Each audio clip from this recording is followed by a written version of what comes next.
I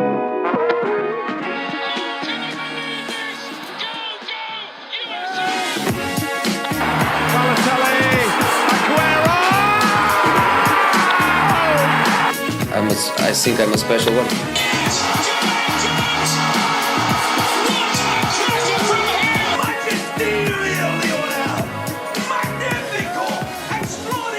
What are we doing? What are we doing?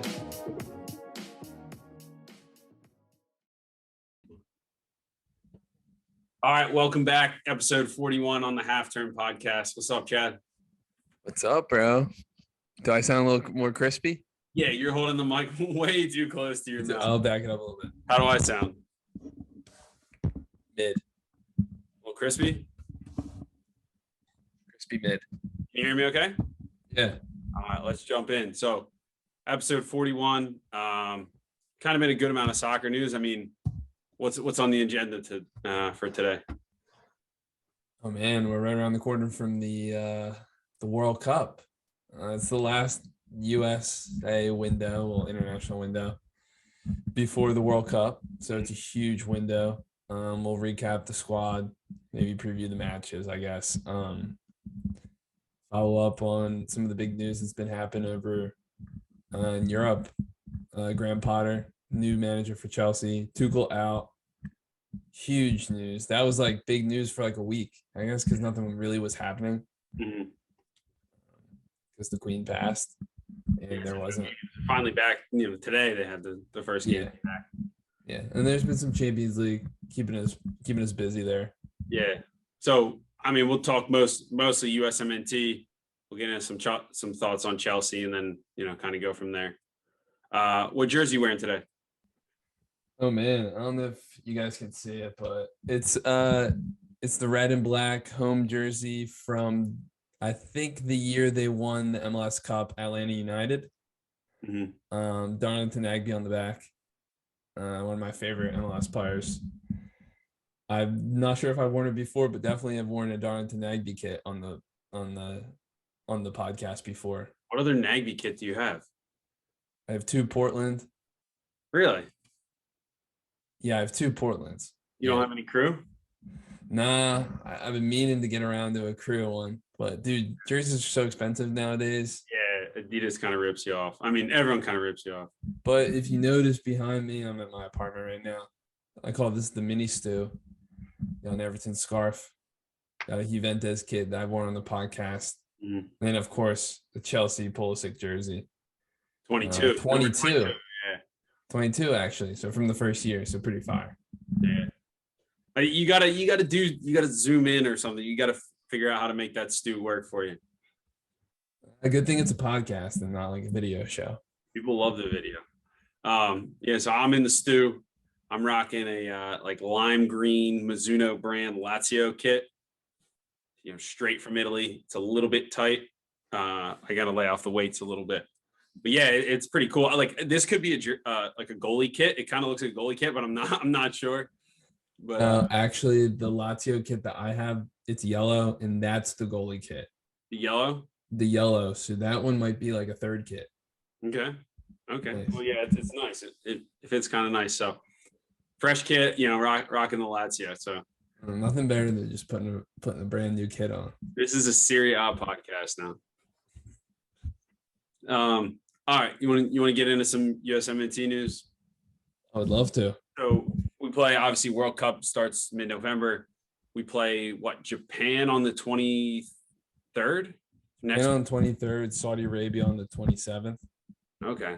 So I would assume both teams are pretty good. Yeah. Yeah. I mean, I feel like the Saudi Arabia game, maybe they're a little similar to some teams we'll face in our group. Maybe they're similar to Iran. I don't know.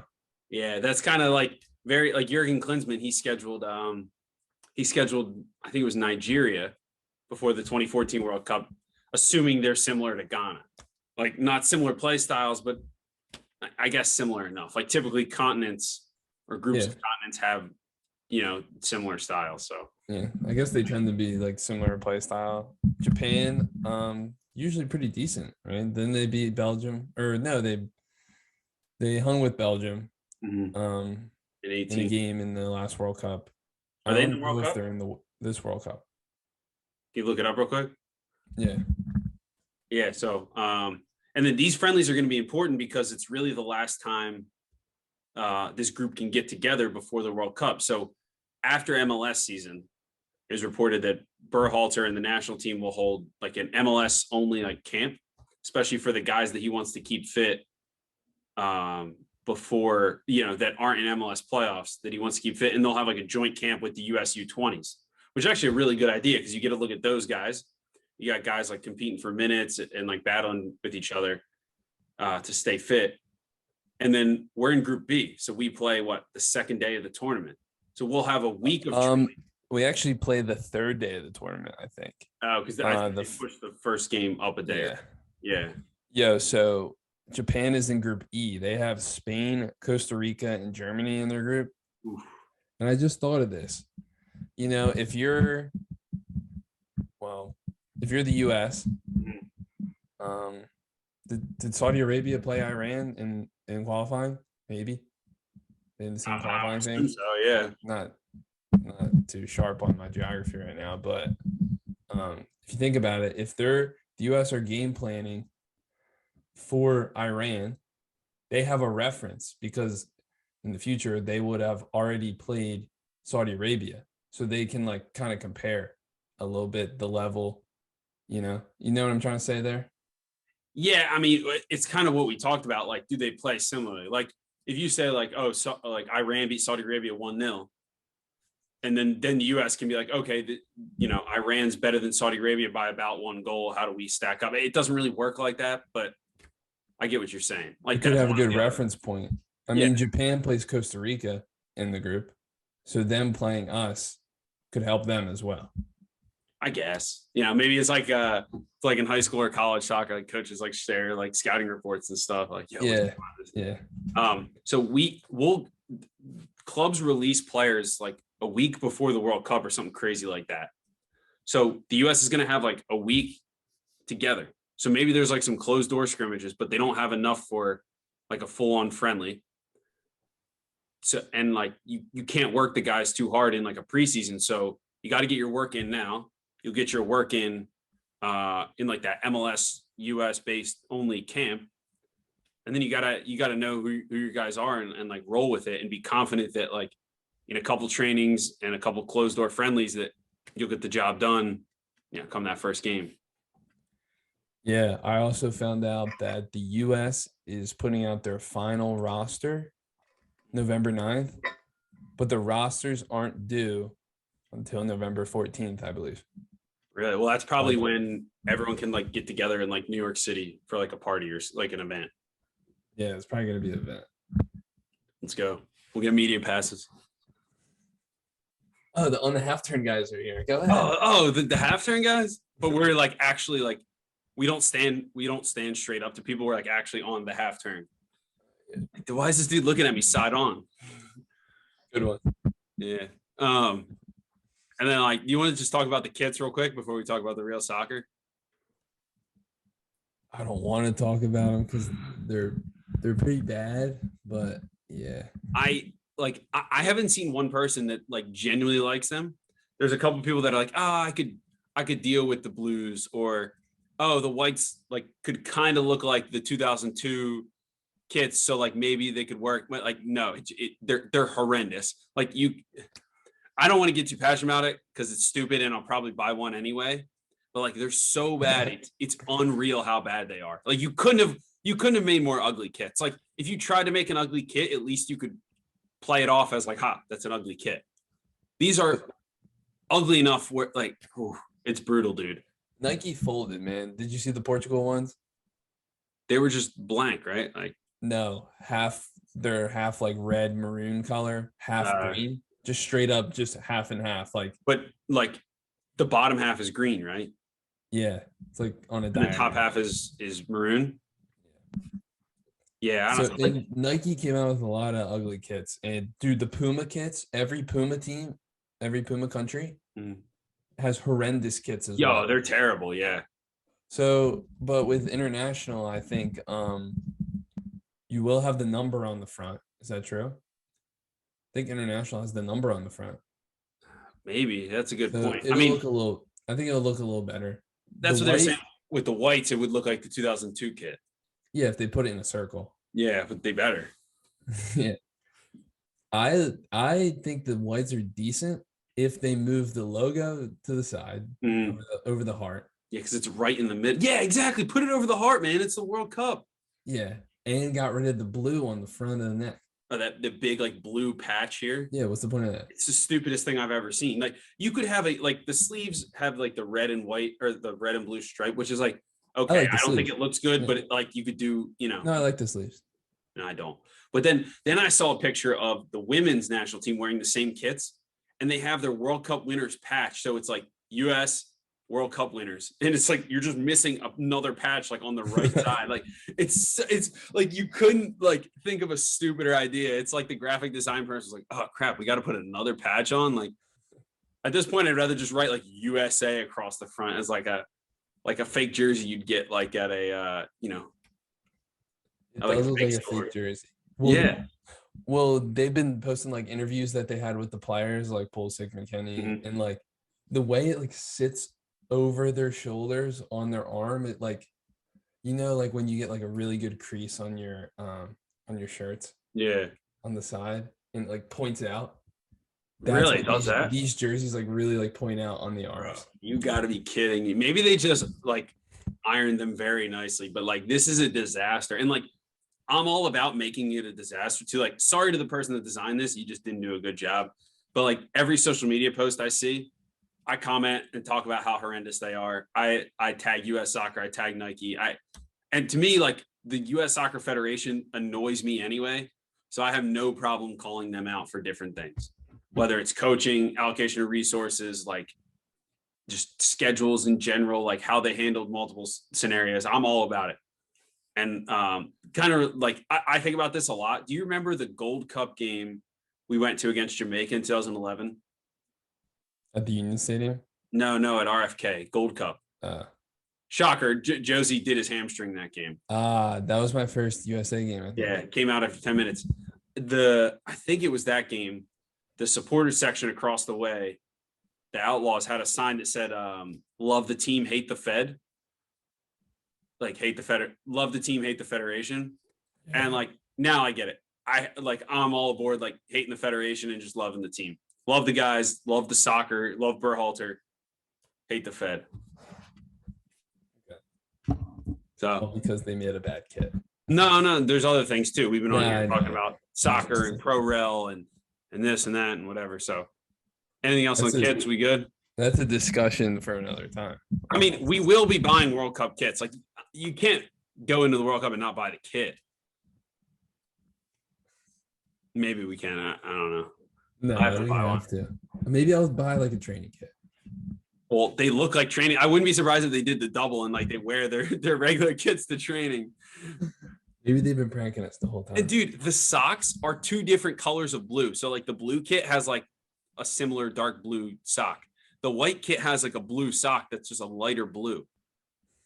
It's so stupid. Just wear white socks, man. All right, you ready to talk about the roster? Yeah. All right. So my thoughts of the roster was, we talked about this MLS camp, and I was thinking, okay, you get European-based guys and most of your first team guys in this camp, but you still have guys that you can get a look at in MLS camps and see if they could be that, 26th, 25th guy on the roster come mid-November. That was my thoughts. I think some people have overreacted to this, but, we'll go player by player and kind of talk about who got snubbed. You want to read it real quick? You want me to start with the goalies? Yeah. Keepers. I have it in front of me, but it's Matt Turner, Sean Johnson, Ethan Horvath. So Stephan's hurt, right? Correct? Zach Stephan's hurt? Stephan, I think, is hurt, but he's not the starter. At Middlesbrough? He's not the starter at Middlesbrough. Yeah. Well, I'm pretty sure their manager came out and said that he's not the starter anymore. He every highlight I see, he messes up, to be honest. Like, I'm not a Zach Stephan fan at this point. It's just, I don't know. I don't think he's that I good. mean, Matt Turner's the starter. Yeah. And Stephen's banged he's up. the one that's not even he's not playing, but like he's So gonna be the starter in the World Cup. he's gonna get all the cup games for Arsenal. And like if you're rusty, I think goalkeeper's a spot where like, yeah, you need games and you need game reps, but like I'm sure he can get that. I'm sure he could train really hard for those few weeks. And like I don't know. It doesn't bother me that he's not getting games, but I will say like I think Horvath is a good guy to have around, and like the thing he did in the Nations League against Mexico was cool and all, but like Sean Johnson's the guy. Like I'm telling you, he's the guy. No. He was really good. He hasn't been that good in MLS the past couple weeks, but dude, he is really good. Like on my goalkeeping knowledge, not saying a whole lot. Sean Johnson's my guy. Okay, he's not the guy. He can be your guy, but He's my guy. All right, he's my guy. He's probably second right now in this camp. It doesn't say a whole lot. I mean, it basically says he's second overall, right? So you would start. All right, World Cup tomorrow. You starting Turner and Steffen's the backup. Well, I get you could roster all of them, so it doesn't really matter who the backup is. But I'm 100% starting Turner.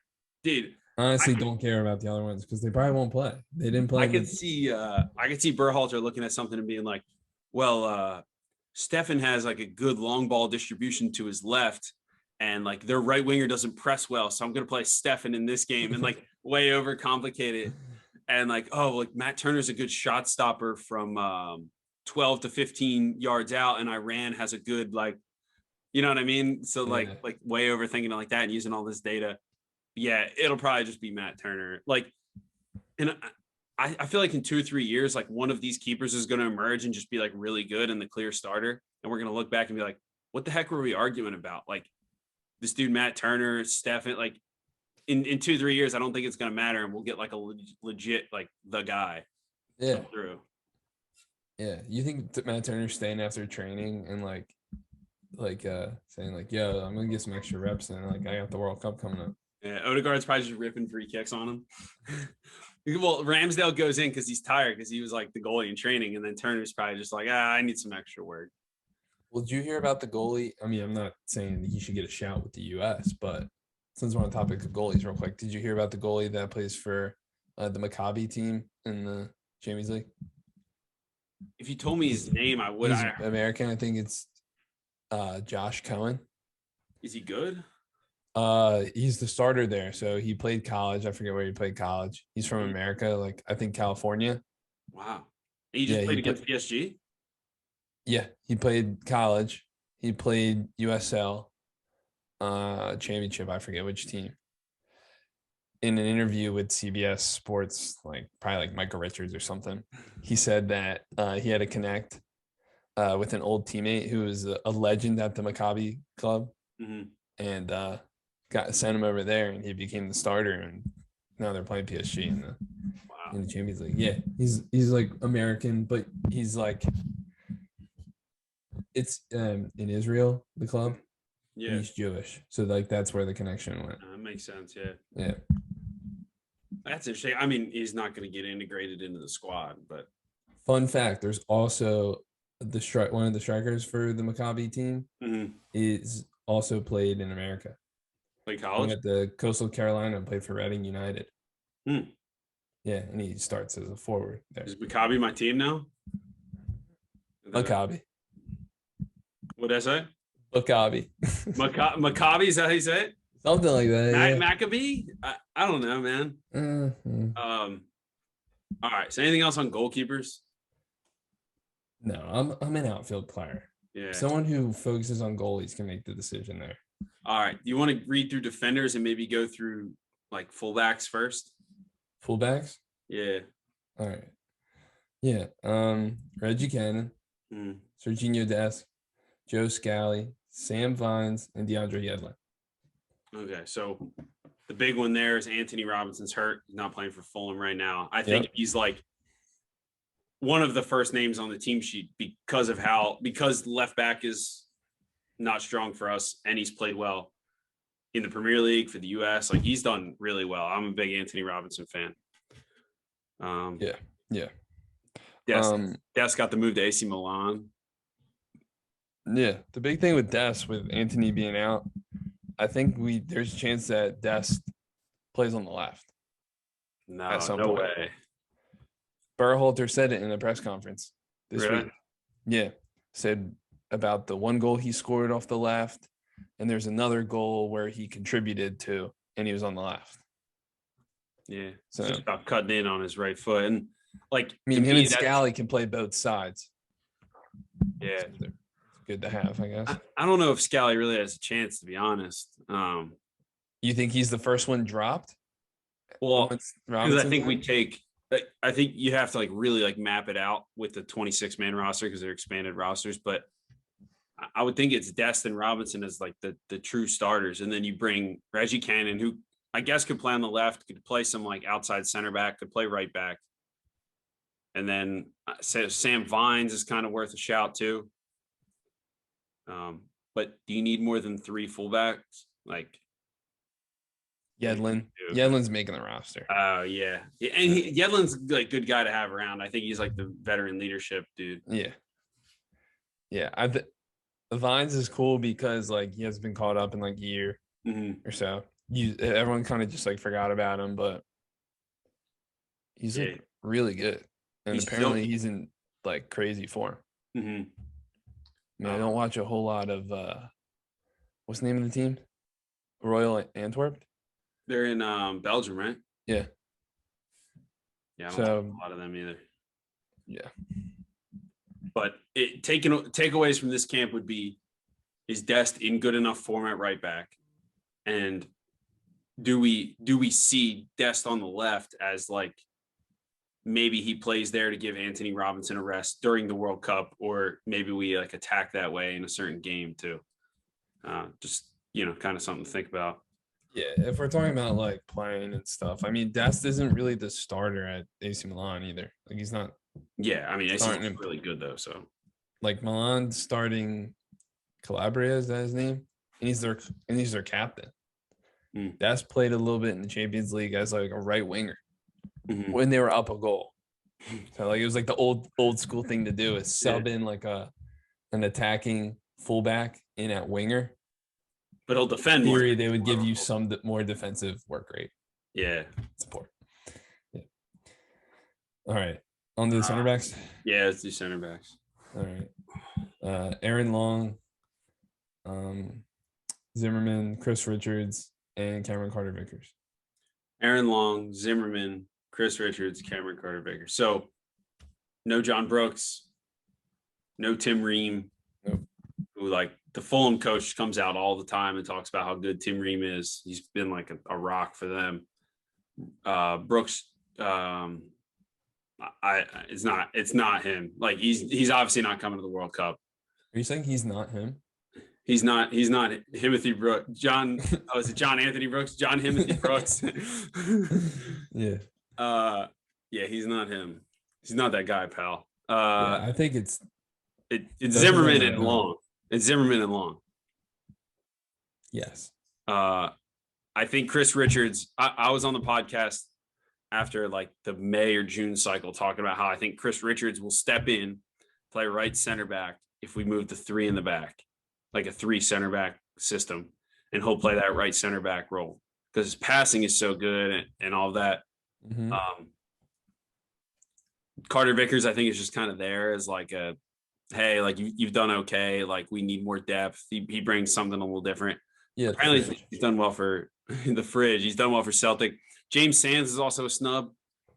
He could play defensive mid. He could play center back. Apparently he's been good for Rangers, but like I just think at this point, like with the center backs, it's all business, no messing around for Berhalter. And like the story now is like, oh, we want to play a high line, we want to high press and do all this stuff. And like Long and Zimmerman are good in the air, mobile enough to track runners. And that's not what John Brooks and Tim Ream do. Yeah. So, yeah. I think Tim Ream is smart enough to do it, man. I like Tim Ream. Yeah, me too. I feel like the center back room. Center back is pretty confirmed. Like it's more along like that set of players is farther along than the other positions, you know. Yeah. It's set. Richards doesn't get a whole lot of minutes for Palace really at all. I would like to see Mark McKenzie get another shot, and like I've been pretty vocal about how good I think Mark McKenzie is, but I think it was always like the next cycle. Like he's got to perform at Genk and then get a move to like another club in a top 5 league, and then like from there he's a potential starter. At this point, I don't think he is. Yeah, and Miles Robinson, he's probably not coming back, right? Like, no, he's definitely out with torn Achilles. He probably would have been the guy next to Zimmerman for most of those qualifiers. Yeah, and he's arrested. So he's arrested? Yeah, did you hear about that? No. What are you talking about? Miles Robinson got like arrested. He got it. Oh, he got arrested. I thought you said he was resting. I was like, he's out with injury. Of course he's resting. What do you get arrested for? What do you say? What do you get arrested for? I don't know. You're gonna have to look it up. I'm not here to break news. I'm just here to talk about it. Oh wow, I didn't know that. All right. So like I would assume it's Long and Zimmerman, which I'm not sold on Long, but if he is a beast in the air, like that's valuable, man. And sometimes you're just gonna have to like roll up your sleeves and win a head ball and let your Tyler Adams and your Yunus Musa and all those be the guys with the ball.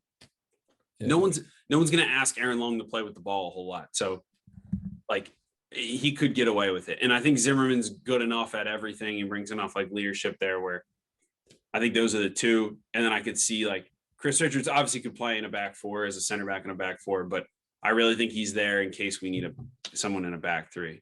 But Reggie Cannon could do that role. Yeah, I think Reggie Cannon's actually the first guy that he'd put there just because he's done it before. Yeah, the U.S. looked really good when they've done it before. My theory was that Reggie Cannon can do the role. He's there as like a place filler, but Richards is the guy. Okay. I think there's going to be a game where we go to a back 3, and maybe he gives Dest a rest. I'm not sure, but it's Robinson at left wing back, and then probably whatever 2 center backs you trust the most, right? Whether it's Walker, Long, and Richards, or Walker, Richards, and Reggie Cannon, something like that. And then Yedlin at right wing back. I feel like Yedlin's always playing right wing back, like every time we play 3 in the back. Like, you know what I mean? Like he's just kind of there. Yeah. So that's his role.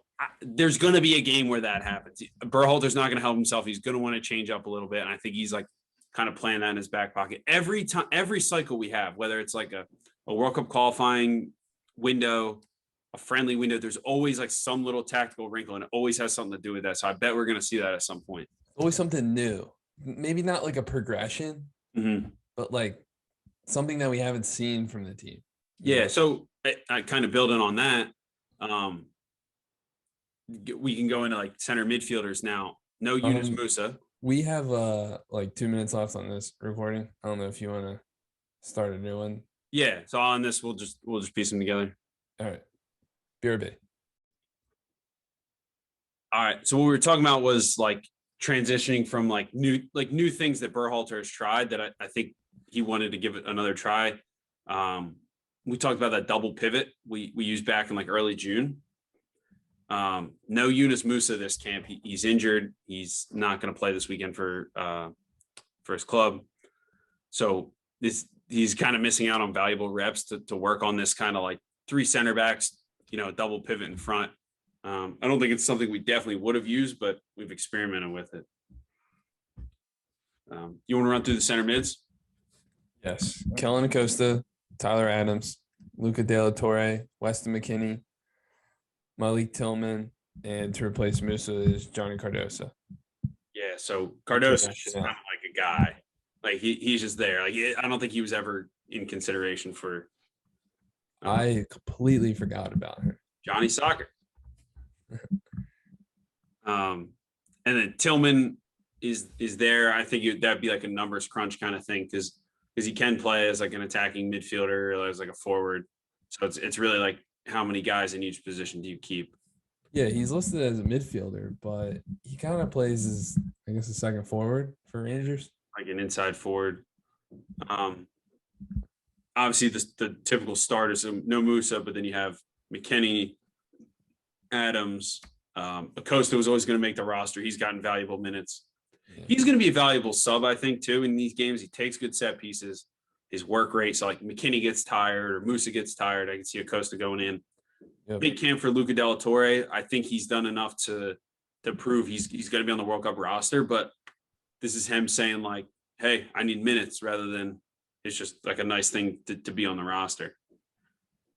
Yeah, I mean, with Musa out, I think he's kind of the guy, right? Like, I could see if they start a strong lineup, strong midfield in one of these games, I feel like he kind of plays like the Musa role. I mean, there's a Costa there, but people really like Luca Della Torre. Like, I'm one of them.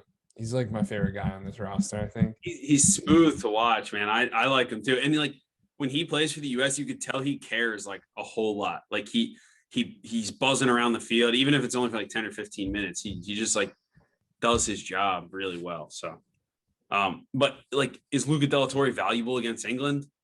Probably not. No. That's like a Kellen Acosta game. If you sub in a center midfielder, it's probably Kellen Acosta.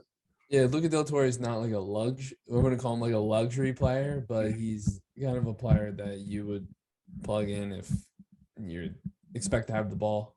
Yeah. Clean on the ball. I mean, we'll get to forwards, but like you'd expect Aronson to be in this mix as well. He's listed as a forward. Right. It's really like McKennie's he's playing for Juve. Juve is not doing great right now, but McKennie's obviously in that role. Adams in that role. So really the big question is like, who's Adams? Who's the second number 6? And it's probably going to be Acosta behind Adams.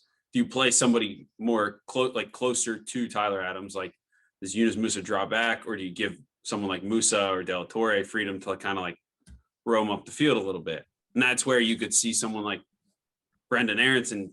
Like if you're putting your best 11, I don't know how Brendan Aronson's not in. And like, that's a role Aronson could play as well.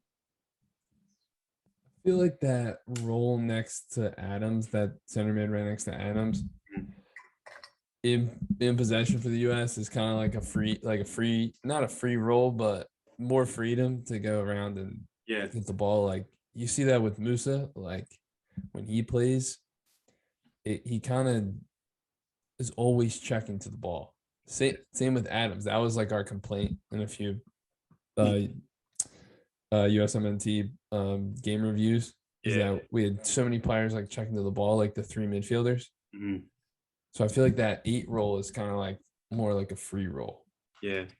Part of it too is Weston McKennie's not good enough in build up. So it's just kind of like, hey, Weston, like get out of here. Like go find a spot higher up the field, like win a head ball, like be ready to press, but like we don't need you in build up. And if you're throwing numbers high, if Pulisic coming back for the ball to get on it, and your wing backs are high, like you need your couple center backs and center mids to ask for the ball and to want the ball. So makes sense. I don't know. Like Tillman, I don't see getting a whole lot of run in like a midfield 3, but maybe as like some minutes up front. Yeah, maybe a winger. Yeah. Any other like real like questions you need to answer with the midfield? You want to move on to the forwards? No, we can move on to the forwards. I'll start with wingers. Okay. First, and then we'll talk about number 9s at the end. So the wingers are Aronson, Areola, Jordan Morris,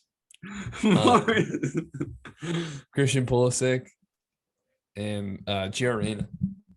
So when you said Jordan Morris, this Lazio jersey turned into a green Sounders jersey.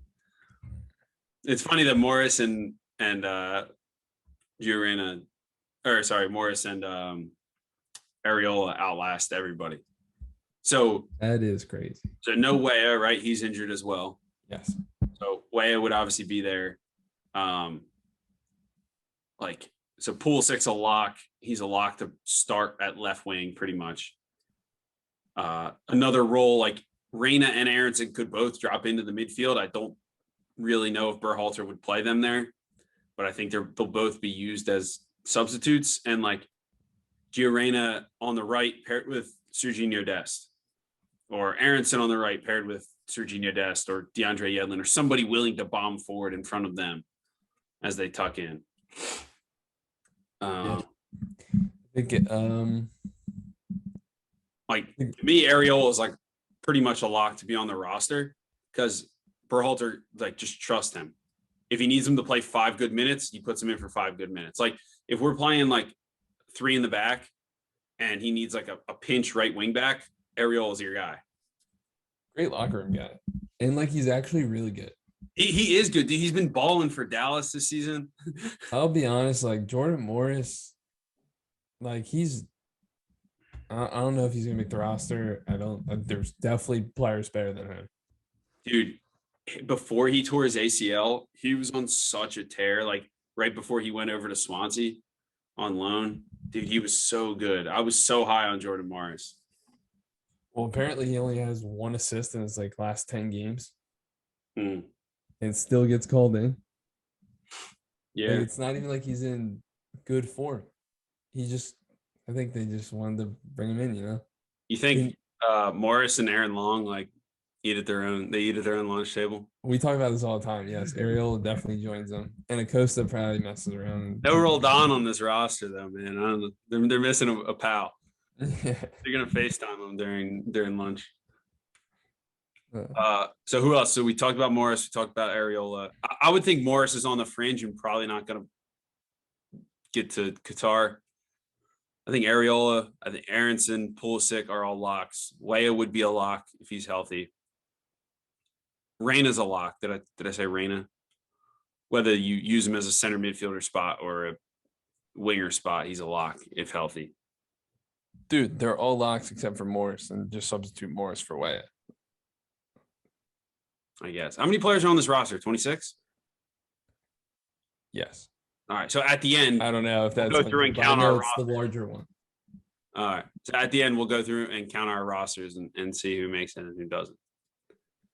It's also funny because people spend hours like online, podcasts, social media, like arguing over like who gets like the last spot on the roster when like he's never going to play in the World Cup anyway.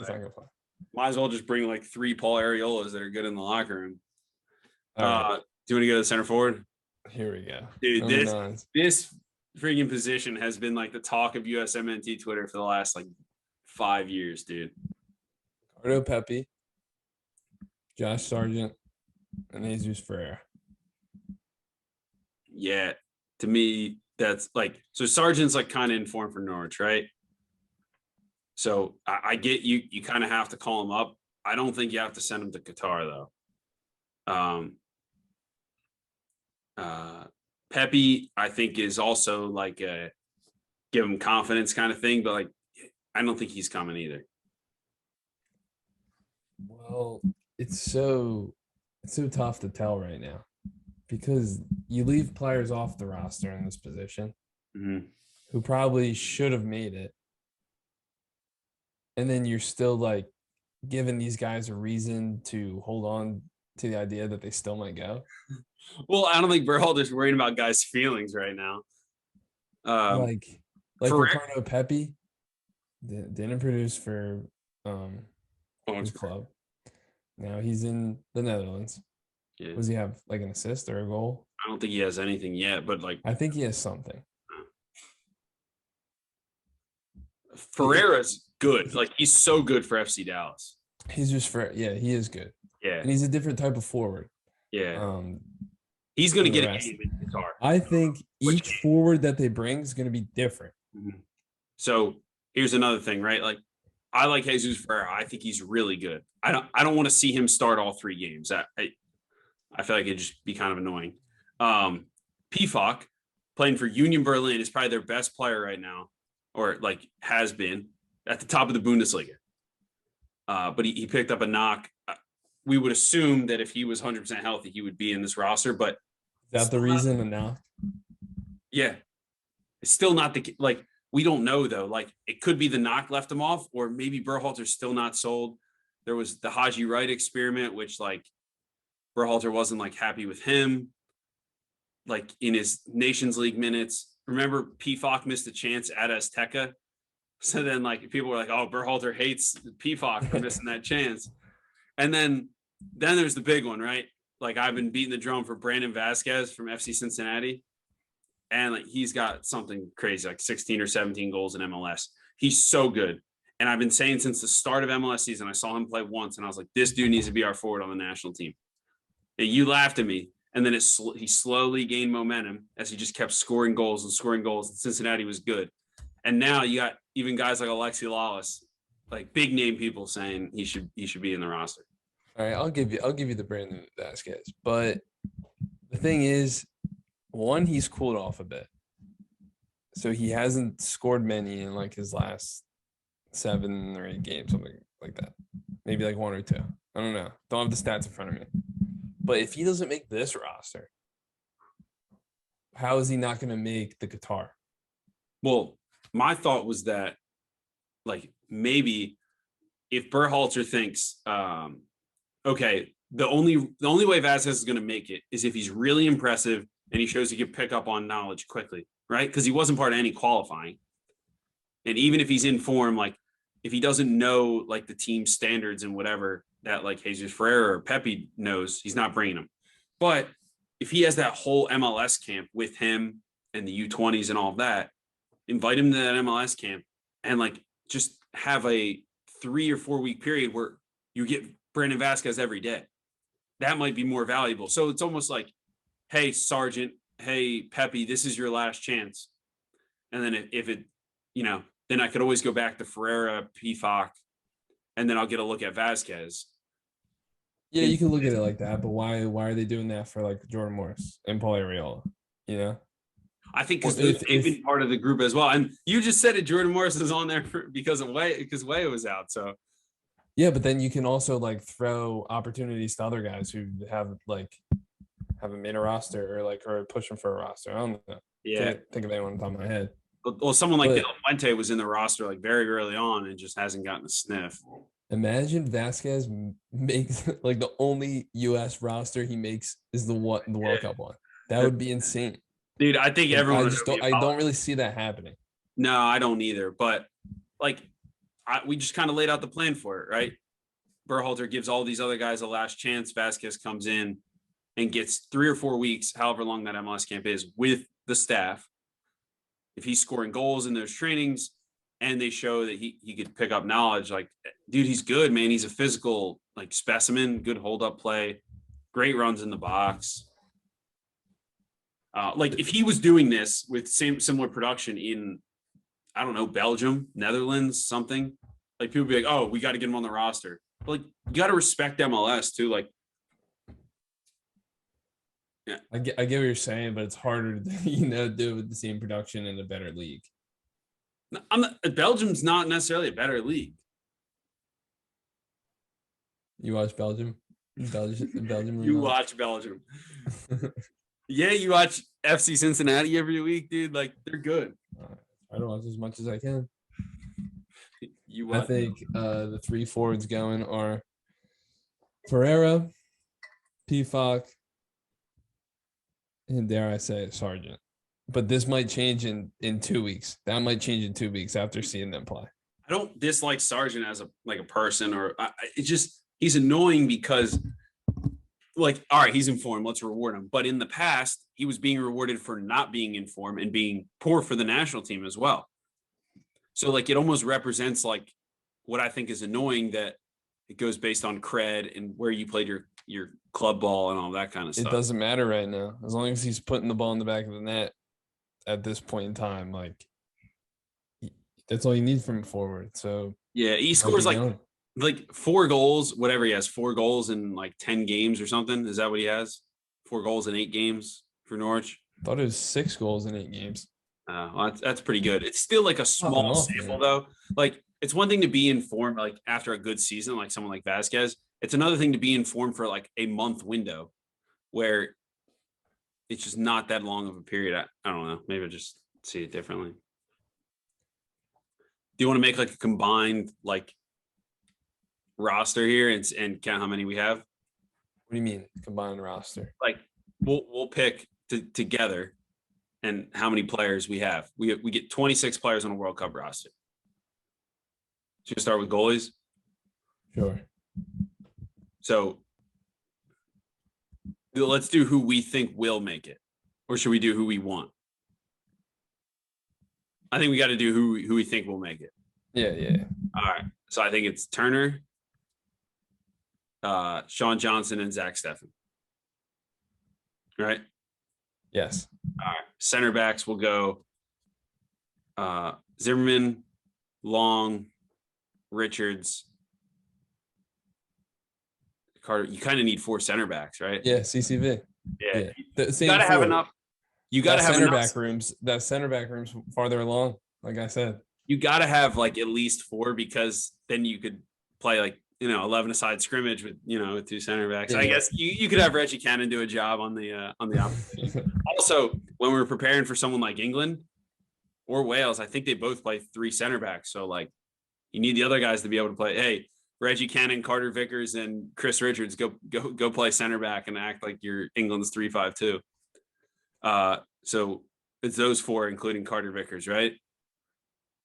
Fullbacks, if we go Dest, Robinson, Yedlin, Cannon.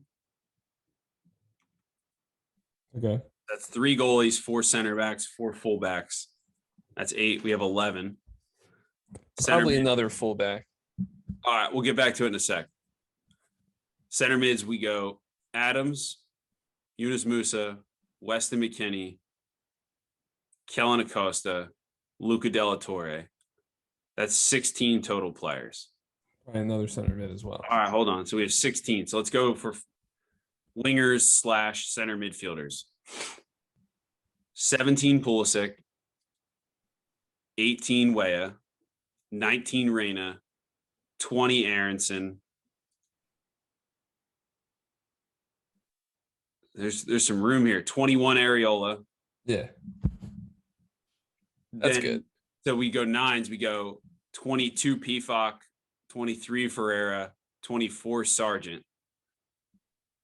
Now you're getting down to like a spot for a Scally, Vines, Tillman. Yeah, I think there's one more player in there for one of those guys that can play both outside backs. And I think there's another player in there that's an attacking center mid. Did we include Yedlin in our? Yeah, right. We said Cannon, Yedlin, Dest, Robinson. Yes. Yeah, so it could be a James Sands, right? It could be a Morris. It could be, yeah. So there's room to spare, I guess. Tillman. We'll see. I want to see Vines play, see how he does. I want to see Tillman. I thought when they brought him in initially, the hype was around him because he just became American all of a sudden. Yeah. and I thought he would be thought he'd be a 2026 guy. Mm-hmm. But he's kind of in the mix right now to be a 2022 guy. But that's what I was thinking about you too. You're just not a 22 guy, but like you're more of like a World Cup 26 guy. Yeah. So like me and him are on the same boat. Yeah. But he's definitely like closer to making the World Cup roster. Yeah. Not everyone has the same path. I mean, maybe you go play for Bayern one day. Yeah. So here's another thing, like when you said Sam Vines. I don't see Sam Vines playing. Like if Anthony Robinson went down and like sprained his ankle right before the World Cup, couldn't play, you're not going to put Sam Vines in. It's nice to have a backup left back, but like you'd make stuff work where you put Dest on the left. So that's one of the because the backup right backs have more experience than the backup left backs.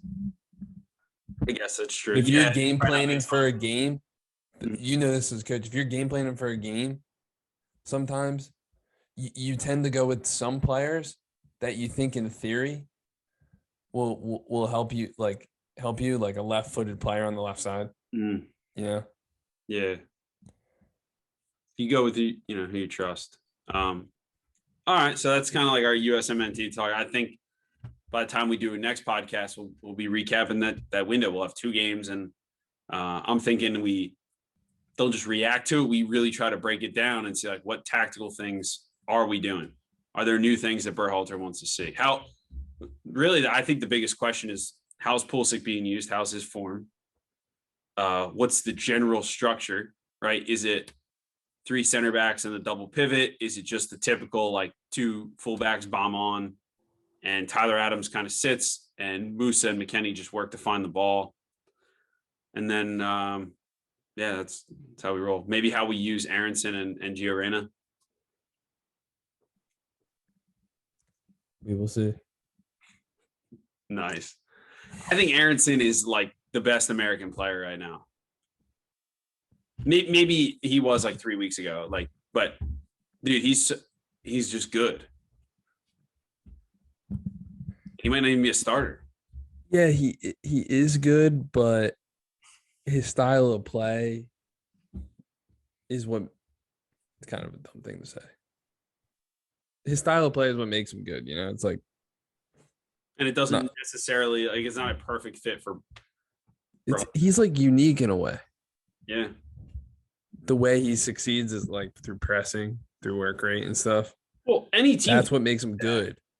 Any team could use that. It's just we assume that you need that style to get the best out of him. But dude, he's gotten better at every level and has adapted to every. Like he's played well for the US. He's played well for Salisbury. He played well for the Union and for Leeds. So like maybe he's just very coachable and smart, and his skill set translates. Like you work hard, you're silky on the ball, you can play a good pass. Like maybe that's you just love saying players are silky on the ball. Hmm? You love saying that players are silky on the ball. Yeah. Yeah. We need more silky players on the ball. All right. We done with the USMNT?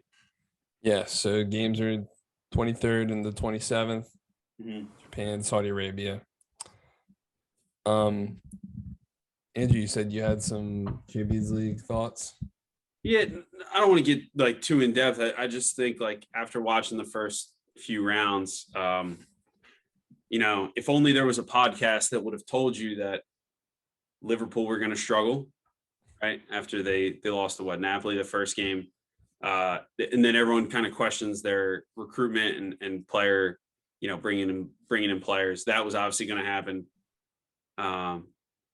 But like, I still think the favorites are City are the favorites. They beat Dortmund 2-1, and no matter who City are playing, who's in their team, like they could turn it on and play at next level against anybody, and it's crazy. So I think City, PSG look really good, and like it's just such a weird team.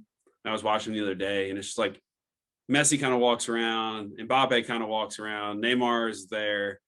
Like Vitinha is doing a ton of work, and he's not even like a defensive midfielder type guy. Yeah. big win for my guy Vitinha. I don't know. That team is just like with the ball, they're like extremely pleasant. Like everything makes sense. They have these good center backs. They have a good structure. They have these attacking like players that are just like finding great gaps, and then like defensively, it's like a 3-4-0. With Messi, Neymar, Mbappe. I said before the season that PSG should play 3 center backs, 2 wing backs, and 2 defensive midfielders. And they did. You just put your 3 best players up there and let everyone else defend. And I just think there's more balance in the team playing that way. So yeah, you're right. Donnaruma's been a little shaky. Like he's good, but he's been a little shaky so far this season. So we'll see if he kind of cleans that up. I laugh every time I think about how you bet Donnarumma to win goalkeeper of the tournament at the Euros, and he just straight up wins like player of the tournament. Like I feel like I should get extra money for that bet. Like I shouldn't lose the bet. I should get more money. Yeah, not young player of the tournament, just straight up player of the tournament. That's funny. That's it. I mean, Real Madrid looked good. Barca low key looked pretty good, but dude, I think Bayern, PSG, and Man City are the 3 best teams. And Bayern is so good too, man. I love Nagelsmann. They just like throw attacking players in, and they just attack. They create. Did you watch the Barca Bayern game at all? Mostly just highlights of that one. Yeah, I didn't get a chance to watch it, but apparently it was a really good like tactical game. Mm-hmm. Nagelsmann ball. Well, like I'm fascinated to see like what Xavi does. Like I've watched like tactical videos of that game and the highlights, but I kind of want to go back and watch it just to see it like happen. Yeah, go watch it then.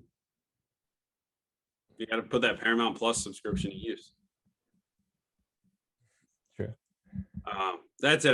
That's all I had on the Champions League, really.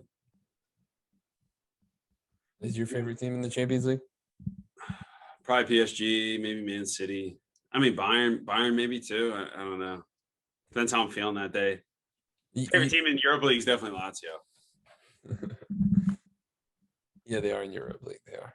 Europa They League. got whooped yesterday, though. Yeah, not a good day for my boys. I think I might have to jump ship and be a Roma fan. Yeah.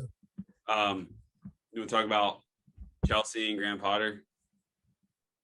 Yes, I am so fascinated by Graham Potter and like how his story of how he made it through the ranks as like a coach. Mm-hmm. I like have a list of like what he did. Like as a player, he was an England U21 player. Mm. Bounced around a few different clubs in the Premier League actually, but majority of his appearances were with York City in League Two. Mm-hmm. I think. He started his coaching at like the university level. I think after he was done playing, he went back to like, get like a degree. One of the schools was the University of Hull, I think. And then I don't know how he made his way. I think he knew someone who set him up with a job over there in Sweden, the Östersund. Yeah, they're fourth tier. Fourth tier. And I think in his first 2 years was back-to-back promotions. Wow. And with them, he won the Swedish Cup and made the Europa League. And they actually beat Arsenal 2-1 at the Emirates in one of the legs. First leg, I think. In Europe. They had this huge win against Galatasaray where they knocked off the Galatasaray in the Europa League too. Wow. And after that, he made his way to Swansea, who were in the championship. Mm-hmm. Quarterfinals of the FA Cup in his first season, I think. And they were beating City 2-0 at home, but like City always comes back and wins late. Yeah. And in his first season they finished 10th, and then I think he was able to find his way to Brighton. We know what he did at Brighton, Mm-hmm. and then now he's at Chelsea. So I heard something about his time when he was in Sweden, but he beat Arsenal in that game, and like apparently there was interest from Arsenal, or he wanted to go to was it? No, he was never rumored for the Arsenal job, but it was just like I think that's like what like put him on the map with some of these bigger clubs. Yeah. It's such like a cool story. I think if you really got into it, I'm sure there's going to be like, especially with how much information's out there now, like you have YouTube, there's coaching stuff all over YouTube, there's podcasts, there's books, there's like more available coaching courses and like people just sharing information. Like some of the smartest like up and coming coaches are probably at these like lower levels of like leagues. Like even in the US, I'm sure there's like a few like hidden gem coaches at like the college level or like just random places that are just there because they just consume all this content and like put it into practice. Like Potter, like he's forming his own like soccer ideas, and he just gets this like fourth division team he gets like tried out on, and like he's known for his like tactical like things. Like Brighton, they've played a 3-4-3 before, but they could press in a 3-5-2, but they could have someone, midfielder step up into a certain space and occupy that, and they could implement like a man marking system or a zonal marking system. Like they could do all this stuff, and the fact that they could still play their soccer is impressive. Yeah, I've been watching a ton of. Well, I went through a stretch of watching a ton of Graham Potter videos, and he was just talking about that exact thing what you were saying. Like, not every game's the same, and the ability to like change as the game goes on. Yeah. Which I want to know how he does that. Like what he thinks about. What do you say? You mean like what he thinks about, like what he's watching to know what to change, or you mean like? Well, that too. Obviously, that would be cool to learn too. But like how he can get his team to switch, because he said like each game's different. Like you might plan a certain way, but the game could go completely different. So how can you get your team to then switch the way they want to play, like in the midst of a game? Yeah. So he was. I would also assume like to be that successful, especially at the Swedish club, like you have to have good player recruitment and good backroom staff. I'm sure he wanted a certain profile of player, like a smart, really smart player, technical. Like at Brighton, they have a lot of was it Ecuador, I think, nationalities, like guys that must just exemplify some certain skill on the ball that he likes. Yeah. And it might be players that are athletic, they're rangy, and they could play a few different positions in a few different roles. And that's how you're able to switch formations. And plus the, just being smart and coachable. But like back to Chelsea, like I think it'll be a good fit. I don't want to look anything like I read some stuff and watched some of Chelsea's like, their first game with Potter in the Champions League. But like, to me, that doesn't really matter because in 2-3 weeks, it's going to change again and again. And I think by like after this World Cup break, that's when we'll really see like, what is Graham Potter doing? Because I think he might just want to get a few results, kind of weather the storm, get a few guys playing that maybe haven't played or that he wants to like solidifies like the guys and then move forward from there. Such a tough time to like pick up a job right in the middle of the season. Yeah. And probably so hard. We were on here, me, you, Justin. I don't know if anyone was like as outspoken as I was, but like I was like, look, Tuchel's on the hot seat. Like he wasn't good. He had a fairly lucky, I guess, in the Champions League that year. And like Chelsea never made the step up. They started really hot in 21-22. And even Lukaku was on a great start. He didn't get the best out of his transfers. They didn't really have a set like plan on how they wanted to play. He clashed with the new ownership and like he's bringing in all these guys that like he brought in Aubameyang, but like there was no plan in place. So it was just kind of like a mess from the start. Yeah. I'm not the biggest fan of like when they get rid of managers too quickly. Mm-hmm. Like I think it might have been a little too soon, but obviously like there must have been stuff happening behind the scenes. Yeah. Apparently, I mean, I don't know if this is true at all, but apparently he like didn't really communicate well with the players. Mm-hmm. Playing some players out of position. Why aren't some players playing? Like, Yeah. And that just like gets stale. And he wasn't really at like PSG, for example, wasn't really at PSG for a while. Like you said before, what'd you say before? You said it was never really a long-term thing. I think you said that to me personally. Mm-hmm.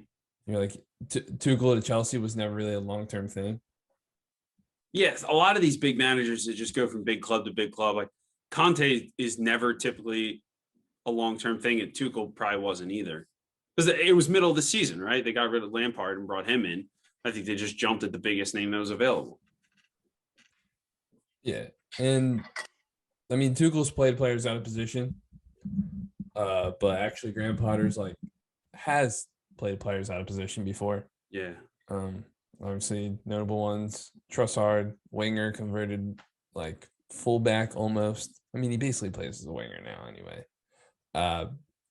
McAllister came in as an attacking midfielder, now as like a deep lying playmaker, basically.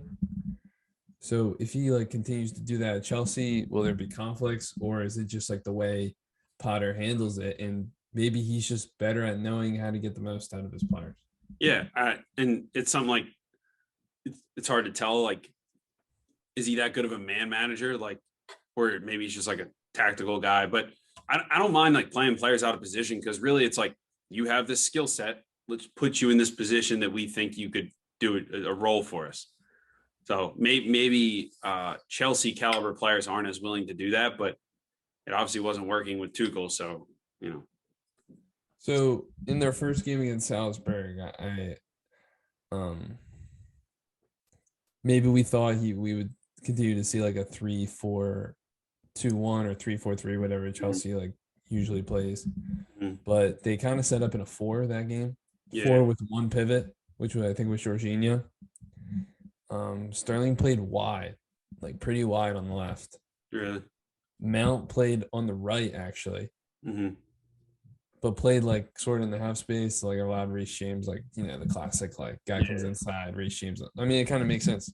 Mm-hmm. And then Havertz basically played like pretty close to Aubameyang as like a second forward, which under Tuchel, like Havertz was like leading the line.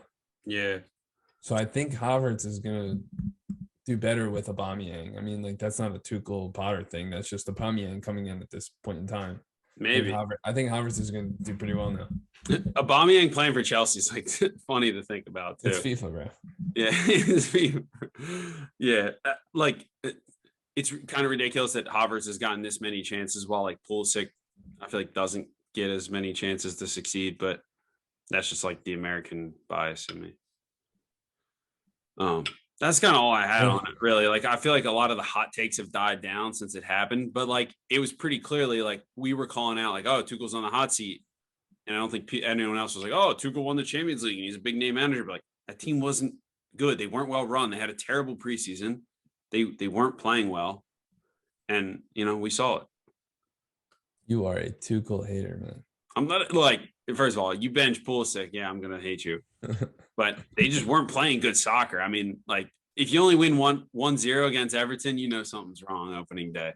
All right, guy. Yeah. All right. So we got to run. This is the last minute of this. So we good? Episode 41. Yeah, it's pretty solid. I'm looking forward to the USA friendlies coming up. Yep. We'll recap those. We got to run. So, all right. Peace.